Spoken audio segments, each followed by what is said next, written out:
Germany ने Ukraine को यूरोपीय संघ की पूर्ण सदस्यता के बदले एक विकल्प पेश किया है। जर्मनी के चांसलर फ्रीडरिक मर्ज ने कहा कि यूक्रेन कथित तौर पर अभी यूरोपीय संघ की पूर्ण सदस्यता के लिए तैयार नहीं है, इसलिए उन्होंने सहयोगी सदस्यता का प्रस्ताव दिया। ब्रुसेल्स में भी मर्ज की योजना पर मिश्रित प्रतिक्रिया मिली। इसकी कानूनी वैधता, व्यवहारिकता और राजनीतिक परिणामों को लेकर सवाल उठे हैं। यूक्रेन के राष्ट्रपति व्लादिमीर जेलेंस्की ने जर्मनी का यूक्रेन को यूरोपीय संघ का एसोसिएट सदस्य बनाने का प्रस्ताव ठुकरा दिया, क्योंकि इससे कीव को मतदान अधिकार नहीं मिलता। जेलेंस्की ने कहा, यूक्रेन के बिना कोई यूरोपीय परियोजना पूरी नहीं हो सकती और यूरोपीय संघ में यूक्रेन को समान अधिकार मिलना चाहिए। एक तरफ यूरोप में मर्ज के इस विचार को यूरोपीय संघ में चरणबद्ध प्रवेश कहा जा रहा है, लेकिन दूसरी तरफ ये भी कहा जा रहा है कि इस चरण में यूक्रेन कई सालों तक फंसा रह सकता है। कुल मिलाकर आइए स्थिति को समझते हैं कि जर्मनी के चांसलर के प्रस्ताव में क्या फायदे और क्या नुकसान हैं और क्यों यूक्रेन उस बात को साफ तौर पर ठुकरा रहा है जो देखने में सचमुच यूरोपीय संघ में चरणबद्ध प्रवेश जैसी लगती है। इस चरण में हमने सभी शर्तें पूरी नहीं की, यूरोपीय संघ में नहीं हैं, पर कई सुविधाएं मिल रही हैं। फिर भी कुछ लोग इसे नुकसानदायक क्यों मानते हैं, आइए समझते हैं। मेरा नाम एलेक्सेई पेचिए है, आइए चर्चा करें। लेकिन शुरू करने से पहले मैं आपसे अनुरोध करता हूं कि आप इस YouTube चैनल को सब्सक्राइब करें, इस एपिसोड को लाइक करें और इस वीडियो के नीचे कोई भी बड़ा कमेंट लिखें। इसके लिए मैं आभारी रहूंगा। साथ ही टेलीग्राम चैनल पेची न्यूज़ को सब्सक्राइब करें, लिंक वीडियो डिस्क्रिप्शन में है, वहां ताज़ा खबरें तुरंत मिलती हैं। हाल ही में यूक्रेन के राष्ट्रपति व्लादिमीर जेलेंस्की ने जर्मनी का वो प्रस्ताव ठुकरा दिया जिसमें यूक्रेन को यूरोपीय संघ का एसोसिएट सदस्य बनाने की बात थी, क्योंकि इससे कीव को वोट देने का अधिकार नहीं मिलता। आगे जेलेंस्की का बयान है, यूक्रेन के बिना कोई भी यूरोपीय परियोजना पूरी नहीं हो सकती और यूरोपीय संघ में यूक्रेन का स्थान भी पूर्ण और बराबरी वाला होना चाहिए। वार्ता के मंचों पर क्लस्टर खोलना जरूरी है, बातचीत में महत्वपूर्ण प्रगति हासिल करना भी जरूरी है। सुरक्षा और हमारे लोगों के लिए पूरी मेहनत से काम करना जरूरी है। असल में इससे पहले जर्मनी के चांसलर फ्रीडरिक मर्ज ने यूक्रेन को यूरोपीय संघ में वही एसोसिएट सदस्य का दर्जा देने का प्रस्ताव दिया था जिससे उसे यूरोपीय आयोग और यूरोपीय परिषद की बैठकों में भाग लेने जैसे फायदे मिलते, लेकिन मतदान के अधिकार और यूरोपीय संघ की कुछ योजनाओं तक पहुंच के बिना। गुरुवार को यूरोपीय संसद के अध्यक्ष रोबर्टो मेत्सोला ने भी लगता है कि मर्ज द्वारा सुझाए गए इस चरणबद्ध दृष्टिकोण का समर्थन किया। उन्होंने कहा कि यूरोपीय संघ की सदस्यता के उम्मीदवार देशों को सिंगल मार्केट, कस्टम्स यूनियन, वस्तुओं की मुक्त आवाजाही वाले क्षेत्र, एराज्मस और हैरिसन जैसी योजनाओं तक पहुंच दी जा सकती है ताकि वे यूरोपीय संघ की पूर्ण सदस्यता की ओर कदम बढ़ा सकें। तो जब तक यूक्रेन सदस्यता का इंतजार कर रहा है, क्यों ना उसे यूरोपीय संघ की कुछ विशेष सुविधाएं अभी मिल जाएं, भले ही वे पूरी सदस्यता जैसी ना हो।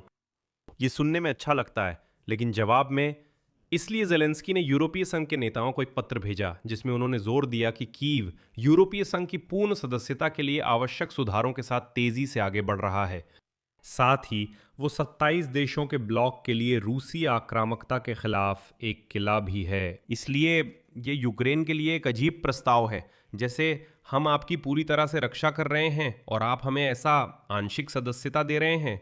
आगे जेलेंस्की का उद्धरण, हम यूरोप की पूरी तरह से रक्षा कर रहे हैं, न कि आंशिक रूप से या आधे अधूरे उपायों से। ये अन्यायपूर्ण होगा अगर यूक्रेन यूरोपीय संघ में मौजूद हो लेकिन उसे वोट देने का अधिकार न मिले। और ये पत्र यूरोपीय परिषद के अध्यक्ष एंटोनियो कोस्टे, यूरोपीय आयोग के अध्यक्ष उर्सुला फॉन डेर लायन और साइप्रस के राष्ट्रपति को संबोधित था, जिनका देश इस समय रोटेशन के आधार पर यूरोपीय परिषद की अध्यक्षता कर रहा है।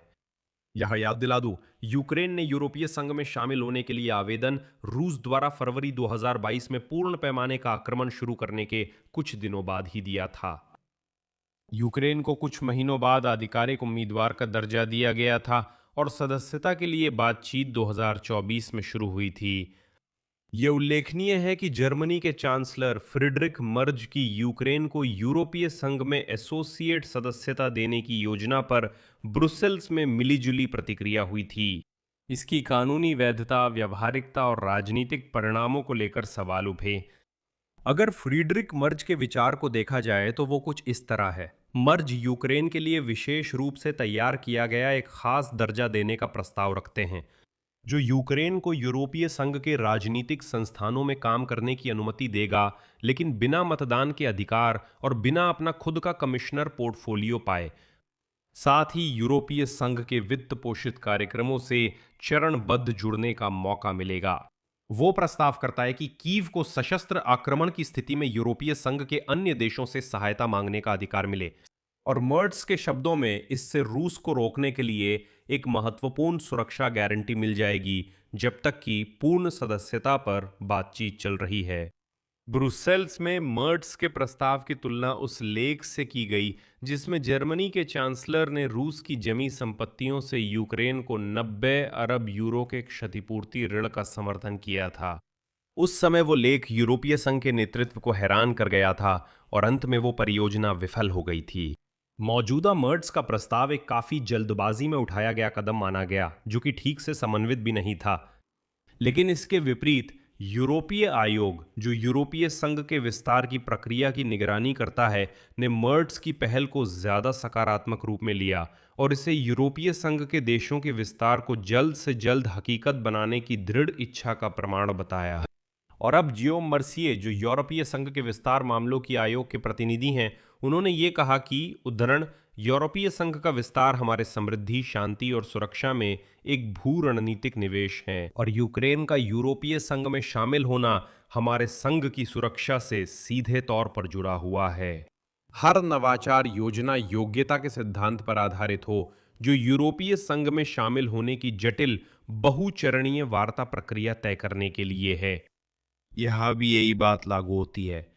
इस साल की शुरुआत में यूरोपीय आयोग ने यूक्रेन को यूरोपीय संघ का सदस्य घोषित करने का विकल्प पेश किया था, जिसमें लाभ यूक्रेन को धीरे धीरे मिलता। यूरोपीय संघ की राजधानियों ने इस विचार को खतरनाक और अवास्तविक कहकर खारिज किया। मर्स का प्रस्ताव इसके विपरीत है, जिसमें धीरे धीरे एकीकरण कर यूरोपीय संघ की निधियों और उच्च स्तरीय मंचों तक पहुंच प्राप्त करने की बात है, लेकिन औपचारिक सदस्यता केवल यात्रा के अंत में ही मिलेगी। और यहां मैं एक महत्वपूर्ण बिंदु पर ध्यान दिलाना चाहता हूं। कुछ यूरोपीय साझेदार अंतरिम स्थिति को उम्मीदवार देशों के लिए एकीकरण की प्रक्रिया को तेज करने का साधन मानते हैं, लेकिन कीव इसमें प्रक्रिया को उल्टा लंबा खींचने के संभावित जोखिम देखता है। कीव की स्थिति यह है कि हम इंतजार करने के लिए तैयार हैं, लेकिन फिर भी तुरंत पूर्ण सदस्यता प्राप्त करना चाहते हैं। सभी वैकल्पिक प्रस्ताव पहले चरण में निश्चित रूप से आकर्षक लग सकते हैं, जैसे हमें तुरंत कुछ मिल रहा है, लेकिन वे अंतिम परिणाम की कोई गारंटी नहीं देते। किसी भी समय यूरोपीय संघ में शामिल होने की प्रक्रिया रुक सकती है, क्योंकि ब्रुसेल्स तय कर सकता है कि यूक्रेन के लिए सिर्फ एसोसिएट सदस्यता ही काफी है।